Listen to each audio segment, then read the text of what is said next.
اللہ سے معاملہ کچھ گنجائش ہے چونکہ اللہ سخی ہے، لیکن لوگوں سے معاملہ پڑا تو کم بڑا کھو جائے گا، اس لیے اللہ تعالیٰ فرمائے گا یہ معاف کرے تو میں کر دیتا ہوں، یہ نہ کرے تو میں نہیں کرتا، تو پھر کیا کریں گے؟ آپ نے فرمایا میری امت کا سب سے غریب آدمی کون ہے؟ کہا جی جس کے پاس پیسے نہ ہو، کا نہیں، میری امت کا غریب وہ ہے جو قیامت کے دن بڑے بڑے عمل لے کر آئے گا، حج، نماز، روزہ، زکوٰۃ، جہاد، تبلیغ، ذکر، تلاوت، پتہ نہیں کیا کچھ، لیکن حقوق العباد برباد کیے ہوں گے،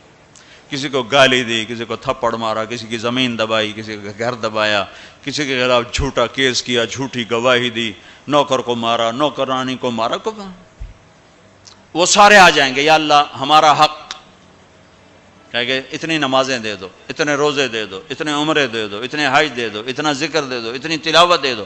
وہ مائنس ہوتے ہوتے ہوتے ہوتے ہوتے وہ زیرو ہو جائے گا، ابھی حقدار باقی ہوں گے، تو پھر اللہ تعالیٰ فرمائے گا ان کے گناہ اس کے سر پہ ڈالو، ساری زندگی زنا نہیں کیا اور لوگوں کے زنا سر پہ پڑ رہے، ساری زندگی شراب نہیں پی، لوگوں کی شراب سر پہ پڑ رہے، ساری زندگی جوا نہیں کھیلا، لوگوں کے جوئے سر پہ پڑ رہے، اور آپ نے فرمایا کہ ساری زندگی کی عبادتیں کھو کر اور لوگوں کے گناہ سر پہ لے کر یہ جہنم میں جا کے گرے گا، یہ میری امت کا غریب ہے۔